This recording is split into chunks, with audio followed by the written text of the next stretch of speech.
and we had an interfaith discussion with a father. Oh, subhanAllah. Yeah, it's my fault. We sound now? You're live now. Okay, brothers and sisters, really sorry about that. So we were, yeah, we were live, but we had no sound. So like I was saying earlier, this is the live iERA Dawah Q&A.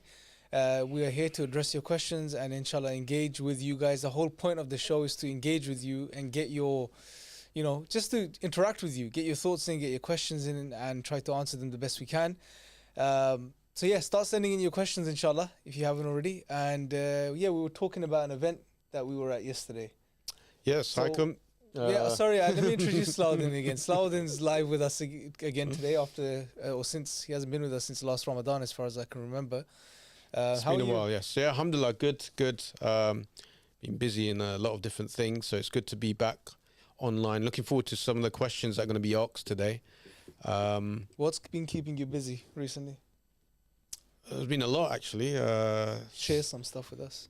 Well, obviously, one of the main things was the World Cup in Qatar. Yep. Inshallah, that was an amazing experience. Lots of things to be experienced in the World Cup. So yeah, it was an amazing time. The World Cup itself was an incredible experience. Like the first time a Muslim country sort of was involved with such a massive sporting event, and we had such amazing response. And then after that, alhamdulillah, I was also in Turkey. I got to meet one of the brothers there. And now we're gearing up for Ramadan, inshallah. So, alhamdulillah, we've been keeping busy. Also with the One Reason Project, the online chat as well. So if you have any questions related to Dawah, we're really looking forward to any sort of questions, any things that you may be thinking about in terms of the Dawah, maybe any some of the conversations you want to have with some people that you may know. So anything, we're here to answer your questions. So I think before we were going to speak about an event you were at yesterday, Imran. Yeah, so we were at a sixth form, Catholic sixth form, and we had an event with a father, a Jesuit father, which was very interesting. It was a good discussion, and we shared Islam and, clarified what Islam is, engaged with the students. And it was nice. It was, it's these types of discussions I think are better in some ways to debates because it's a bit more civil. Yep. Your people seem to have the intention of trying to understand each other a bit better. So yeah, I used to not like interfaith too much before, to be honest, bro, and it was because of my own ignorance and my own assumptions about interfaith events.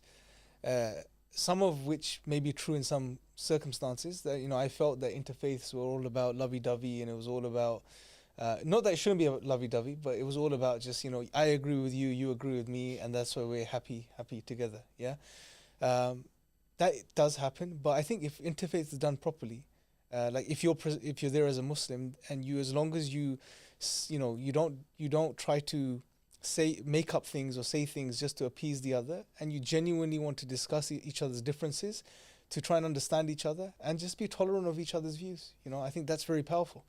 We tried to do that yesterday, alhamdulillah. I think it was a really good event, at the school to invite, a Muslim, and also the person you were speaking to, I think,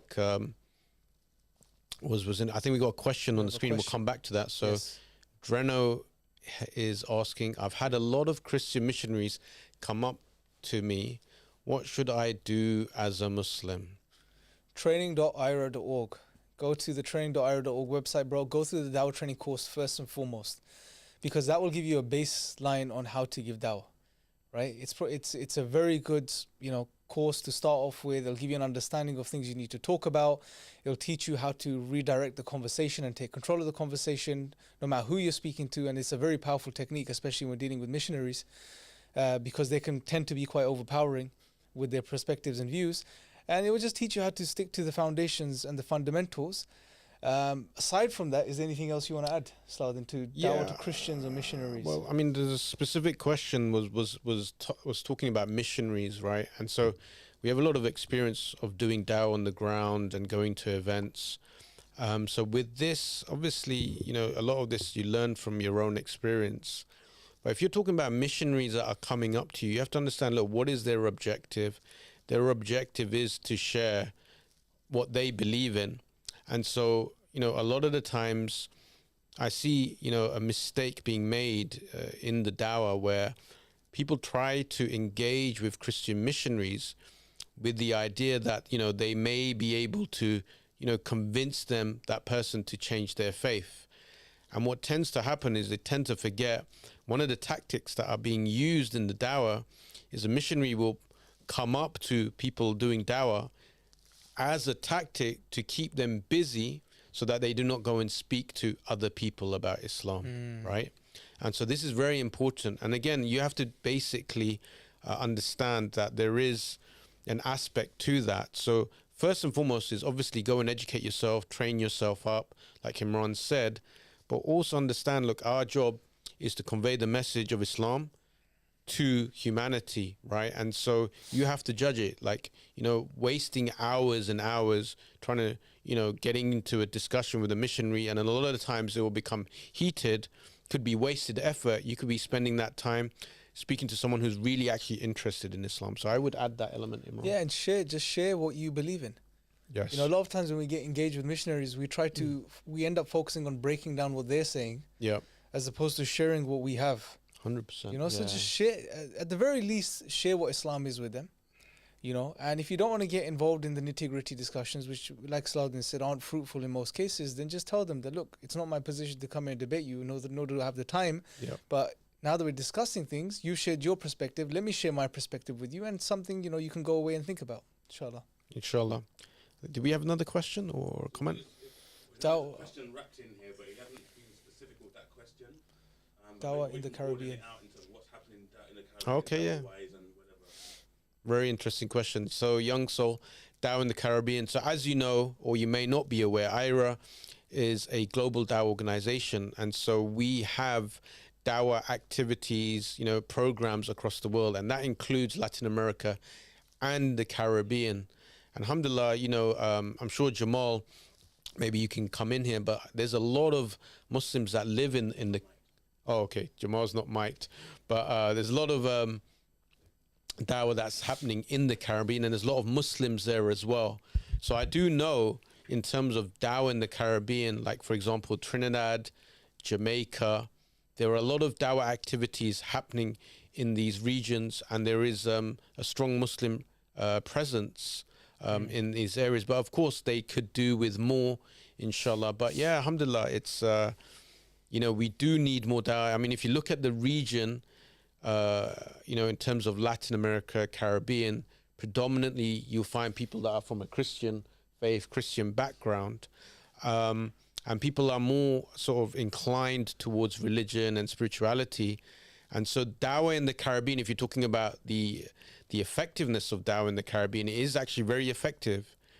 A lot of people coming from a Latin American background are interested in Islam, especially the sisters. You see vast numbers of people embracing Islam, and I think that's for a number of reasons, right, Imran?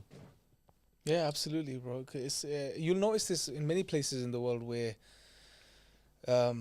people, it's because they haven't been affected by all of the negativity and the false news out there about Islam as much as people are in the West. Yeah. So I think that makes a big difference. And I think they're less secular, they're more spiritual, they're more family oriented.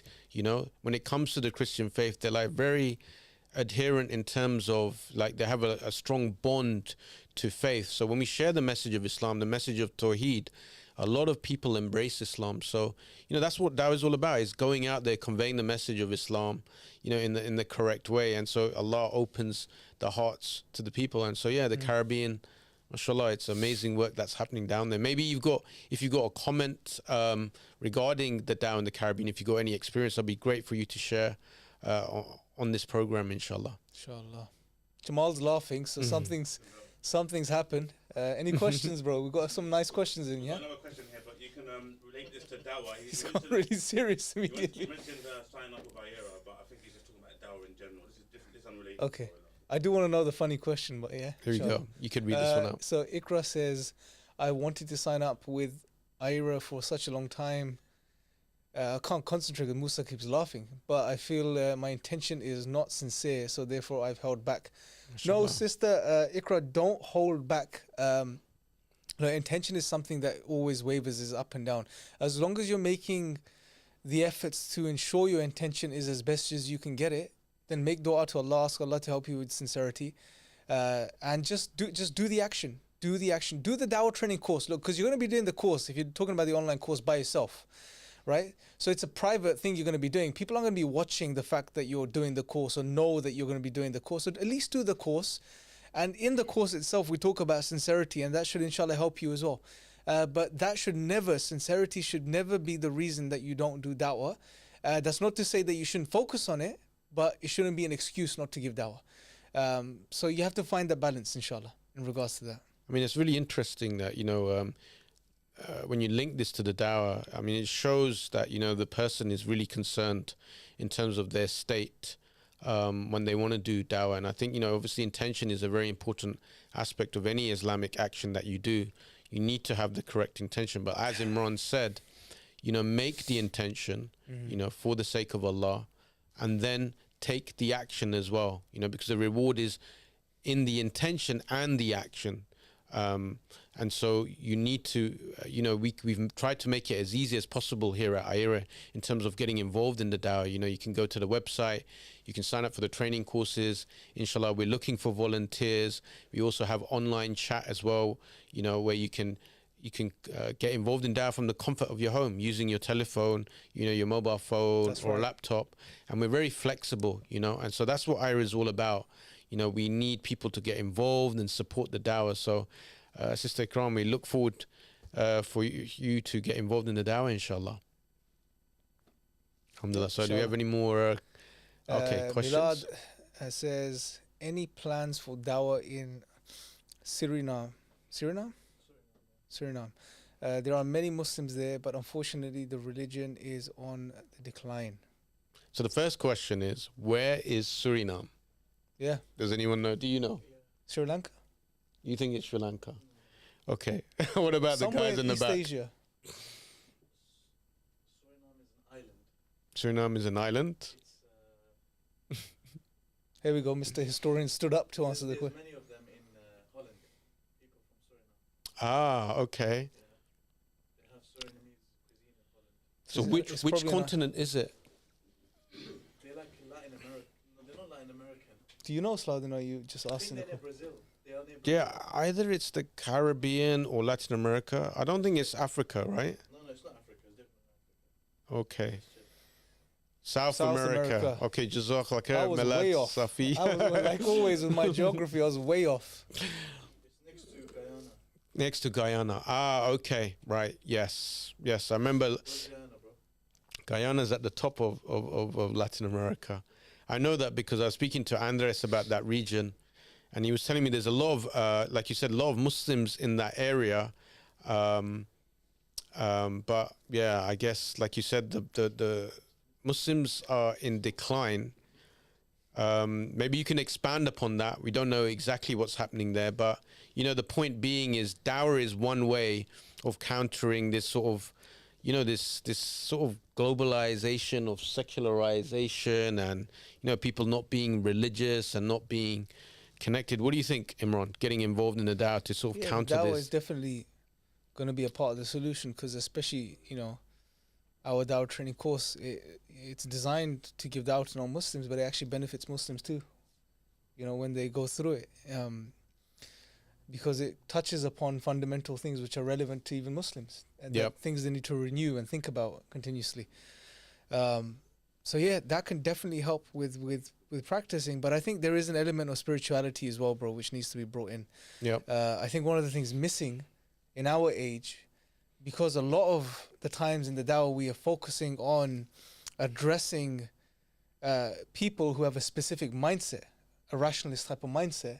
So when we give the dawah, we it's sometimes unconscious that it becomes very rational sometimes, the dawah, which is fine. It may satisfy the intellect, but it doesn't satisfy another aspect of the human being, which also needs to be satisfied, which is the soul.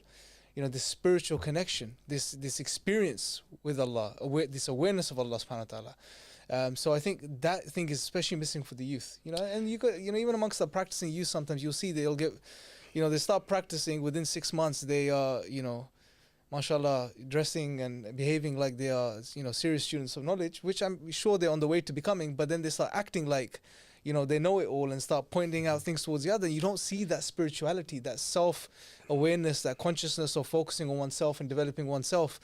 And it shows it's lacking. Spirituality is really lacking. I think it's quite interesting because I've been thinking about this for a little while. How long? Serious question, man. How long? A while, a while is... Could be a decade, couple of decades. I think, look, if we look at slowly. like what's happened in terms of the world, in terms of we live in this time of scientism, secularism, rationality, everything is based upon something that we can measure, something that we can prove, tangible things. I think, humanity has been stripped a big part of themselves, which is their spiritual aspect, right? We don't hear about people talking about, that's right, the soul, your spirituality, because it's something that is nothing that is part of science. Science does not believe in the supernatural. Science does not believe in things that are part of the unseen, and the soul is part of the unseen. So it's almost like it's been stripped, so there's no priority towards it. And so, again, when it comes to the dawah, it's a very sort of rational as well. So we got a follow-up here from Brother Malad. He's saying Islam in Suriname went from 25% to 14% in the past 40 years. One of the reasons is the community's isolation. SubhanAllah, yeah, that's quite a lot, a big drop. What do you mean isolation? I think he means like maybe the Muslim community. Isolating themselves? Yeah. But how would that decrease the population so? Meaning, so they're not engaging with others and sharing. Yeah, the maybe message. Brother Melad can expand upon in terms of isolation, but that's obviously very that's interesting dramatic. if that's the case, bro, because a lot of times Muslims in non-Muslim areas think that if we isolate, we'll be protecting ourselves.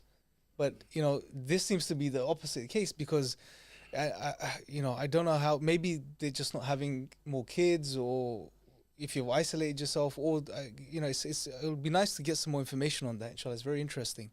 It'll be interesting to see like what is causing that, effect, because usually we know generally around the world people are becoming less and less religious, right? And that's including the Muslim communities. Like less people are practicing. The youth are more interested in things that are not traditionally of the older generation would be doing as part and parcel of their life. You see in the masjids, right? You see less youth in the masjid. So I can understand in terms of a practicing, but like in terms of dropping like at least 10%, it'd be interesting to know. But the main thing is, look, it starts with yourself. Start with yourself. If you want to see change in the world, first change yourself. And once you start changing yourself, then people will notice the change within you, and then you can have an impact. And that's what our Dawah training course teaches, is like, first learn how to yourself be connected to Allah. And Dawah is a great way of doing that. The amount of people that we see that have transformed their lives because that they've got involved in that, because what naturally happens is you're making the word of Allah the Most High, so Islam is on your mind. Again, you're advising people, you're talking about the Quran, you're talking about the Prophet ﷺ, all of these spiritual elements, so you yourself become spiritual. Then you're in an environment of other brothers and sisters that are more spiritual, and then you'll be linked to the mosques. So these things are holistic, and then it branches out, and so if you want to see change, why don't you become the center point for that change, inshallah? So start with the dawah, inshallah. Yes. Salams here from Bradley Craigie Williams, used to be part of iERA. MashaAllah. Wa alaikum assalam wa rahmatullahi Wa alaikum salam wa rahmatullah, brother Mr. Bradley. MashaAllah. I only see this brother during Ramadan when we go for Ramadan prayers. I normally see him with his family, big, massive family, MashaAllah. MashaAllah. Hopefully he is well.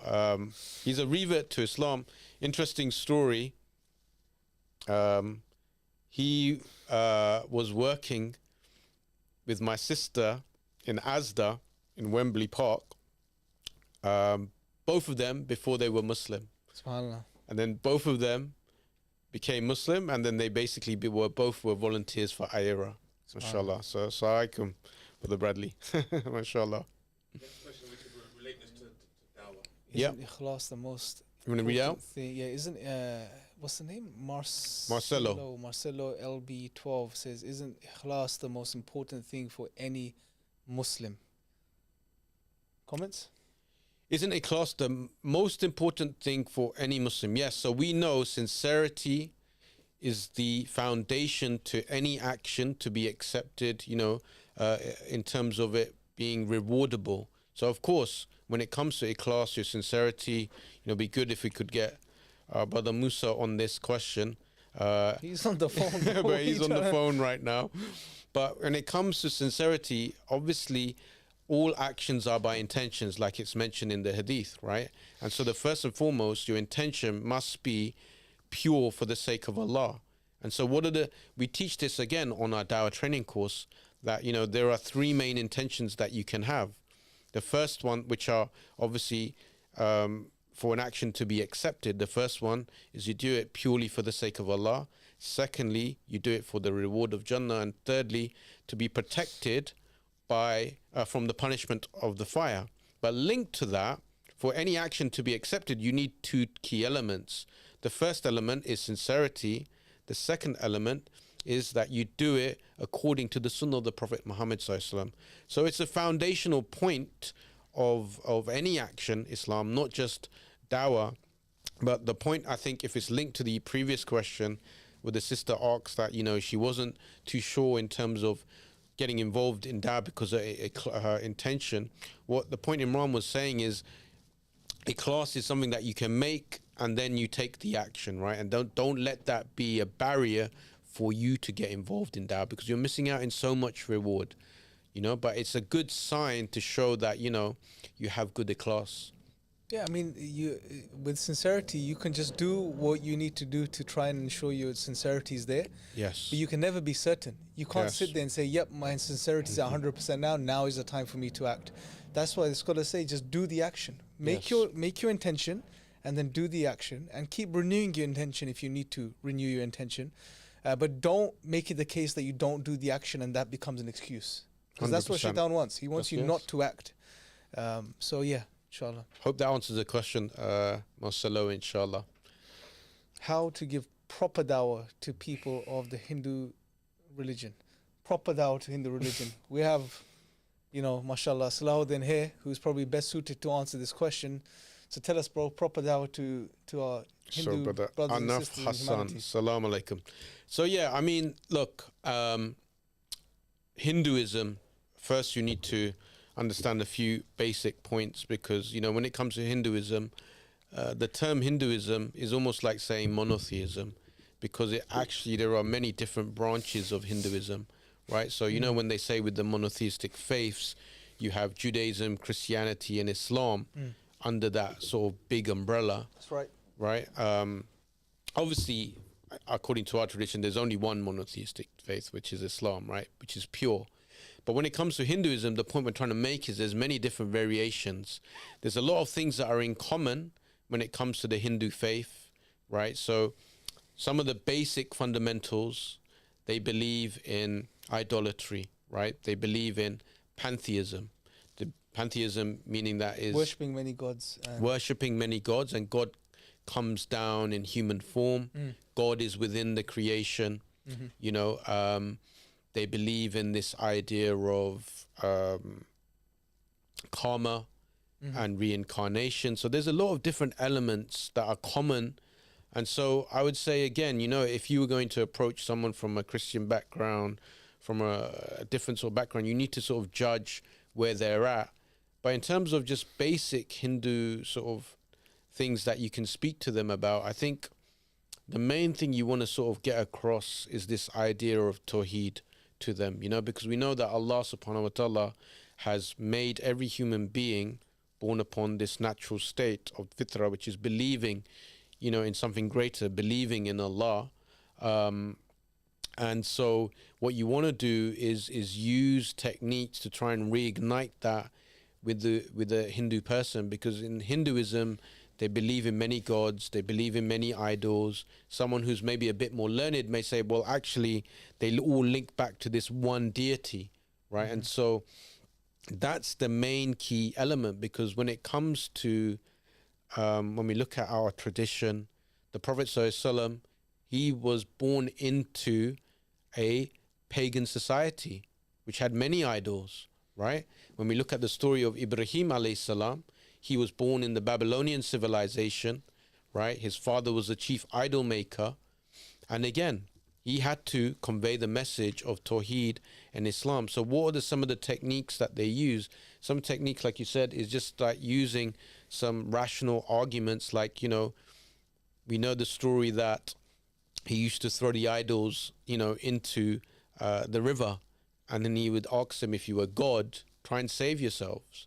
Also, we know the famous story that he smashed, Ibrahim alayhi salam smashed the idols. He left the largest one, and then basically when the people came back, they questioned him because he remained in the city, and he said, well, why don't you ask the big idol? It's got the axe next to it. And the whole idea behind this, if you look at the sort of methodology, what he's trying to get them to do is to think that something that's made by a human being, can that actually be your creator? You know, does that actually have any intrinsic power? You know, and so once you get them to that point to sort of reflect and think, we know Ibrahim alayhi salam, again, he used that when he met those people who were worshipping the suns and the stars. You know, he took them through a process of thinking, and then getting them to a point where they say, actually, you know, our creator must be greater than all of this. It can't be something that's within an idol, something that's man-made. It can't be something that there are many gods. You know, there must be. So I would say start with that, and then move towards, you know, maybe a bit more specifics. But I think the key thing when you're giving dawah is to build a relationship with the person. Yeah. You know, it's not about arguing, you know, you're right and that's wrong. Because what's going to happen is you're going to put a barrier up between this person and yourself. And you just want to get the message across in the best possible way. Inshallah. I'm in Bangladesh. It is basically a taboo thing to give dawah to Hindu people. I will get called radical and might have issues with the police. So I just try to be friendly around them. Bro, you know, you seem like a young brother, mashallah, and that's very wise. Yeah, it's a very wise thing to do. And it's something we can learn from this is, you know, context is very important. You know, you need to look at your environment. You need to look at safety. You need to look at if it's going to cause you problems. You need to think about, you know, can you even do dawah in your location? So just do the best you can. You know, if you can't do dawah publicly, then don't do it. Just go, it's online. You got the internet. Go online and give dawah. If you can't do that, maybe do it through writing or whatever the case is, anonymously. There's many ways, right? But just be creative with it and have wisdom when it comes to deciding what to do in your locality, inshallah. I think, you know, some of the best dawah, Imran, that you see people that come to Islam is that are non-Muslims, is that they have Muslim friends, right? And a lot of the times you find that the people are not even actually doing active dawah. They're just spending time with them, you know, taking them, socializing, you know, being friends, going for dinner, doing things together. And then naturally what tends to happen is when the brother is like going to pray, or, you know, he's eating halal meat, or he's fasting during Ramadan, you know, they see these characteristics that Muslims have that we know, you know, the Prophet ﷺ, we try to emulate.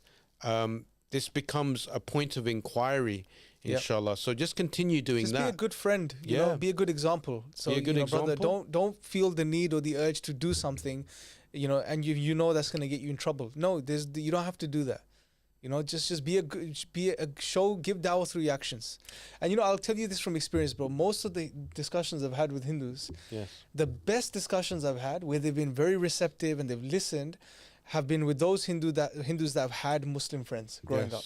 Yeah. Honestly. Absolutely. Because there's something, like I said, there's something within every human being, you know, that's there.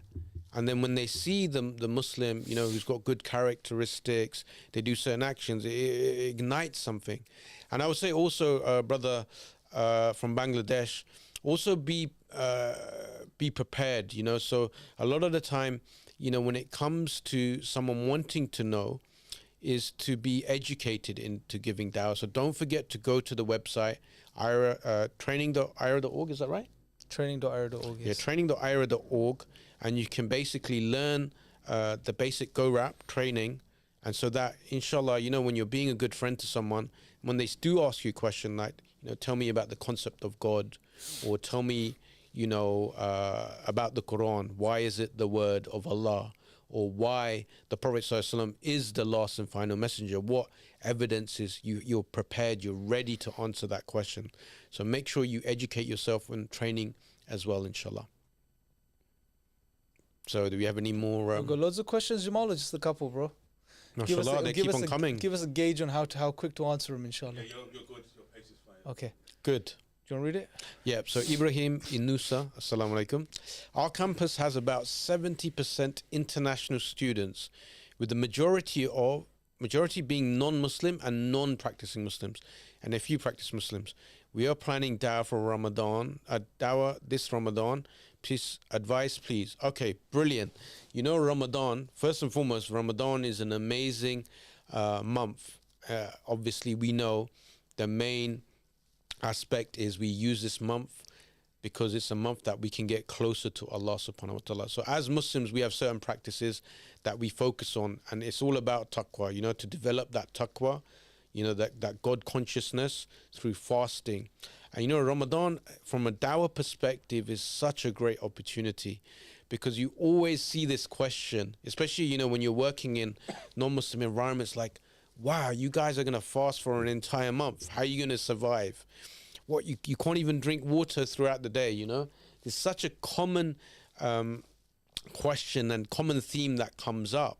And so these are opportunities for you then to speak about what Ramadan is, how special and blessed the month is, that we're fasting so that we get closer to Allah subhanahu wa ta'ala, and then link that back to dawah.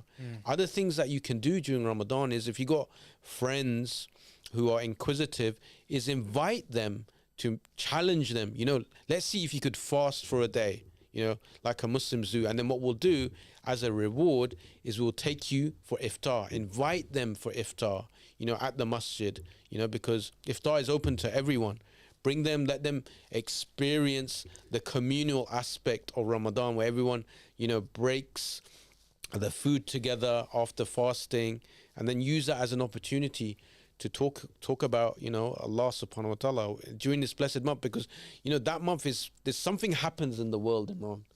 There's a level of spirituality. You feel it that you don't feel in any other month, right? And it's not just for the Muslims. There's this spiritual element. So take that advantage. That's right. Anything you'd like to add to that, inshallah? Not at all, bro. Any advice, Jamal, in terms of Ramadan? They wouldn't hear me anyway. You could tell us. I was going to say, it's a good point that you made, Salahuddin, because in terms of turning something into a dawah conversation in Ramadan, so like, how would you do that as an example if someone says, I don't know how you Muslims can fast all day in this heat? Very good. So very good question. So Imran, I'm going to put that to you. I want to be Let's do it as a role play, yeah. I'm a non-Muslim. Yeah. And you're the Muslim. All right. Let's say Imran. So let's put ourselves in the brother situation. We're on campus. I've got a table. Yes. Yeah. And you come over to my table.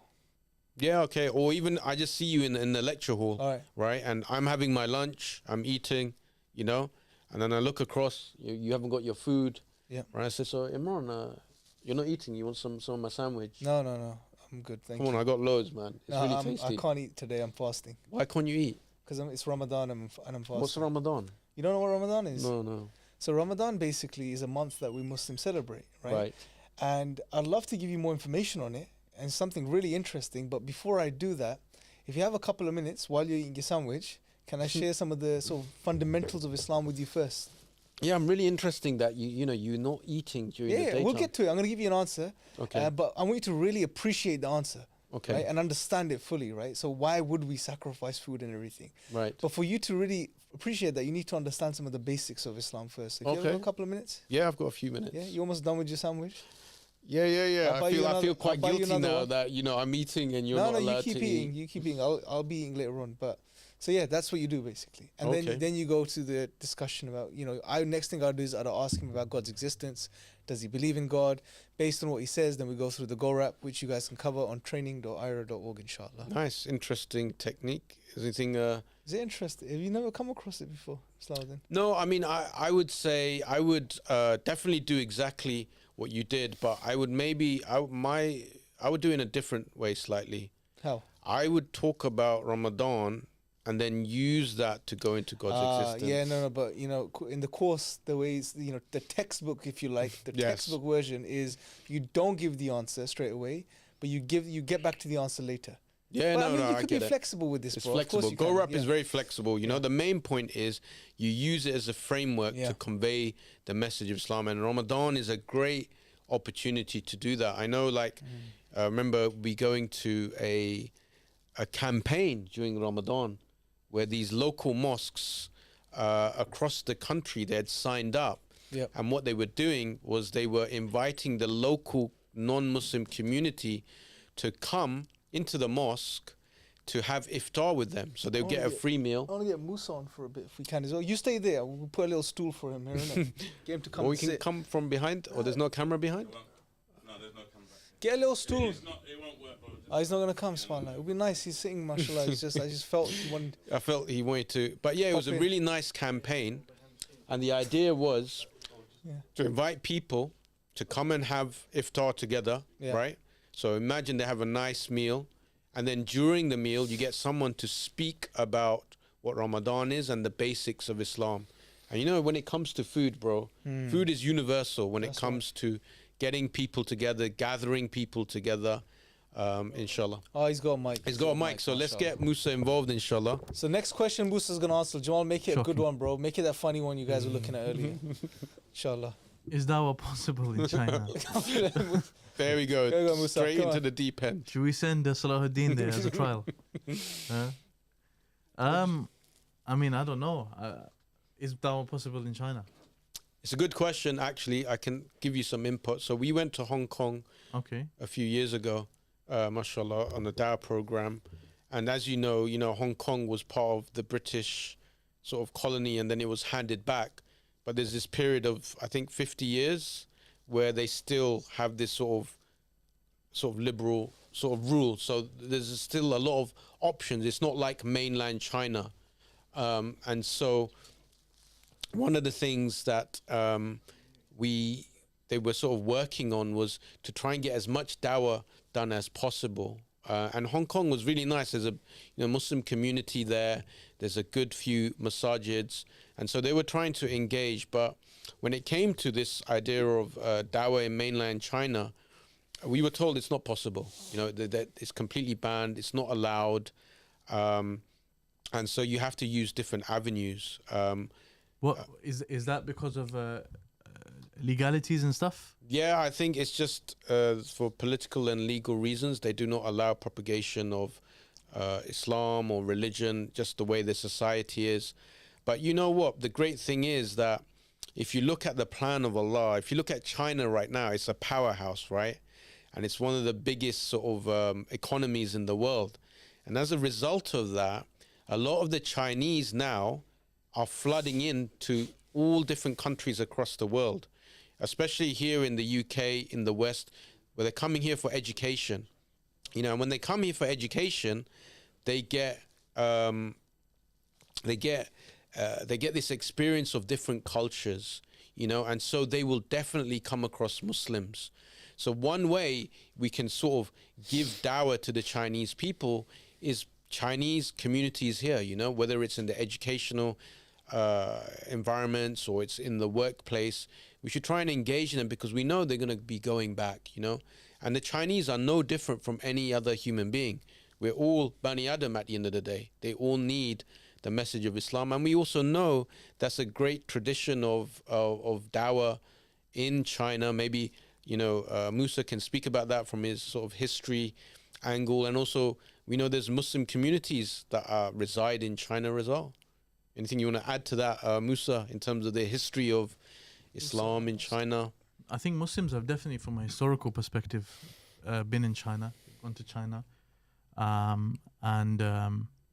Yeah, I mean, there's even masajid you find there, right? Yes. There's masajid. Historical ones. Yeah, it's mentioned that one of the companions, Sa'd ibn Abi Waqqas, they have a masjid there as well. Wow. And they say that he went there, but that's kind of a bit contested. It is that specific companion went there. But yeah, I mean, China's got. I think, Muslims have been to China for Ibn sure. Battuta went to China as well, bro. Really? I think so. Really? Yeah, far he was as a I traveler, remember. popular traveler, he's a and one of Muslim the- traveler. Yeah, he's very interesting. His journeys were Yeah. not for the show, but you know, they're very interesting. You may like to look at them. You know, read up on him. I think you'll probably like his character, mashallah. Well, what's interesting is if you talk about that time, Musa, one of the ways that they went into China was through trade, right? It was through trade routes and, trading in spices and all of the things. And today, again, China is involved in trade across the world. And again, this is another opportunity for us, when they are trading, is to develop these relationships and use that as an opportunity to speak about our culture. This is something that we saw in the World Cup. We had people from all over the world come to Qatar and they were interested in Islamic culture. And you could use that. So we have a comment here. You want to read out?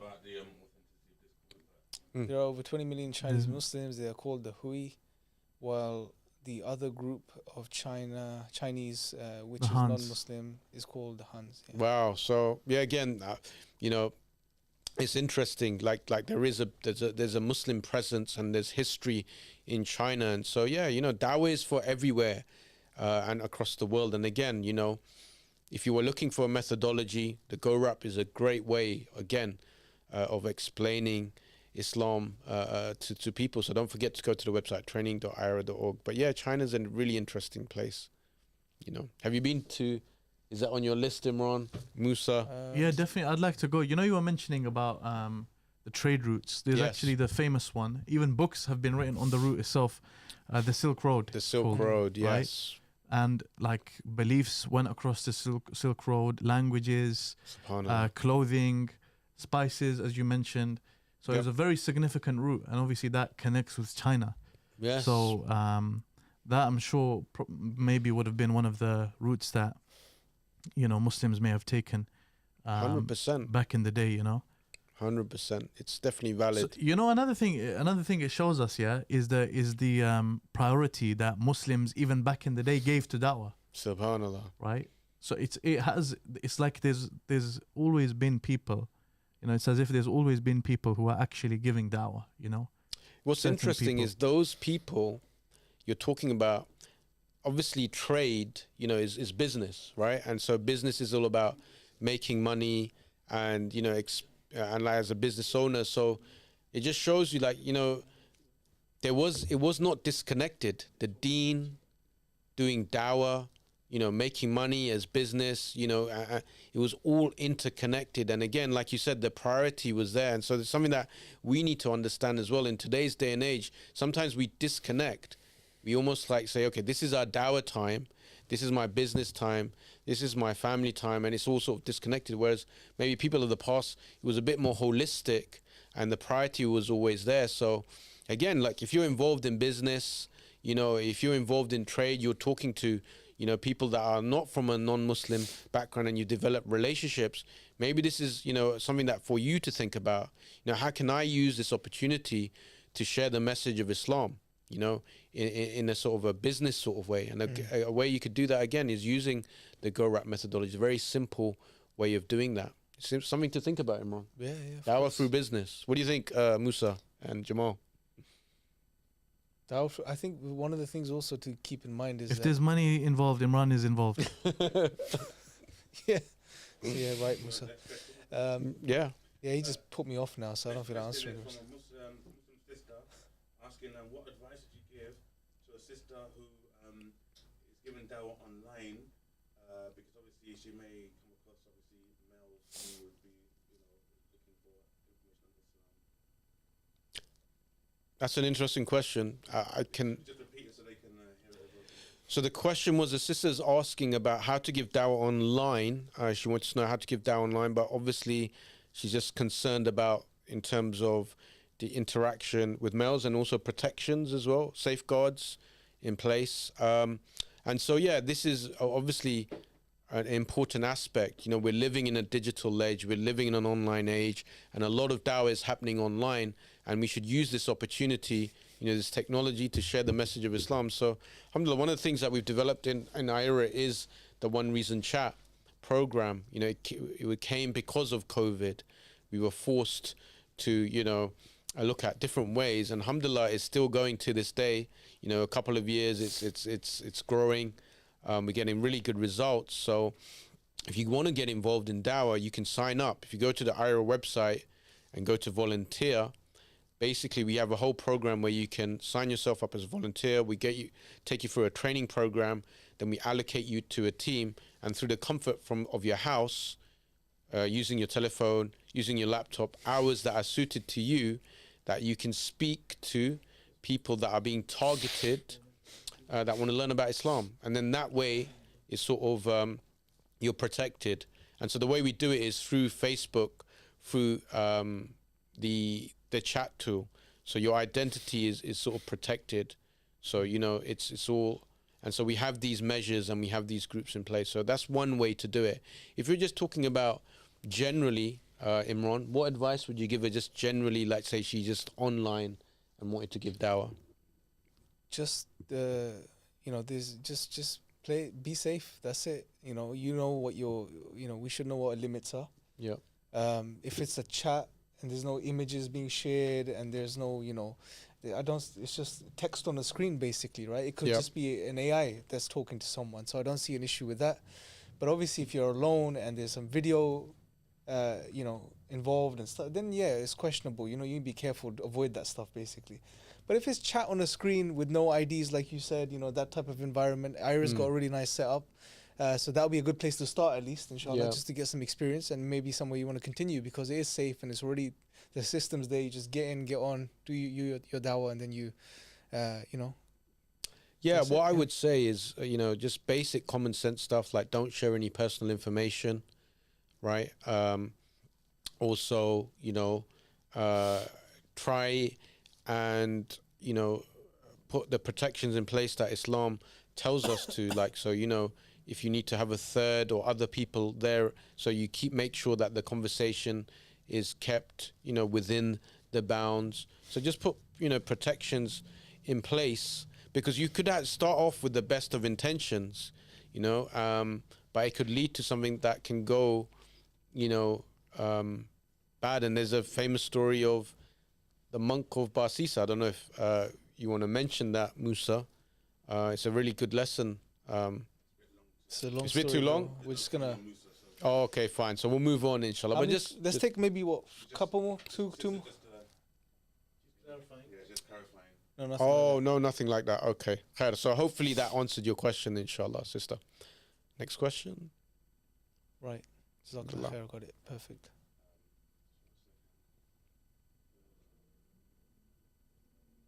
Musa's, enjoying his time playing with the cameras, flicking from one person to another abruptly, and he's finding it quite entertaining. So we're letting him continue. Who has the priority in terms of giving dawah to? Okay, who has a priority in terms of giving dawah to Muslims or non-Muslims? Let me think about this one for a second, because there's a way I want to. I know I know what I want to say, but I want to phrase it in a particular way. Well, let's be honest. There's a lot. This is quite a common question that always comes up. When we're out there, we're doing all of our sort of dawah programs in different communities, and this question does get asked, which is like, okay, iERA, our focus is giving dawah to non-Muslims, right? That's what our main focus, objective. but I think they're asking in general. Yeah, terms, so I'm just linking that to like one of the questions we get asked is like, you're giving all of this dawah to non-Muslims. Why are you neglecting the non-Muslims? Shouldn't you be doing the same?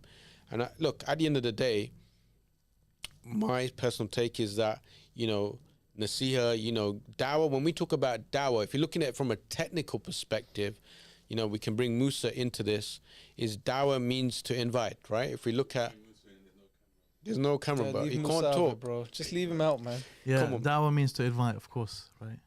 Yes. Okay, you want to To invite. expand on that, or?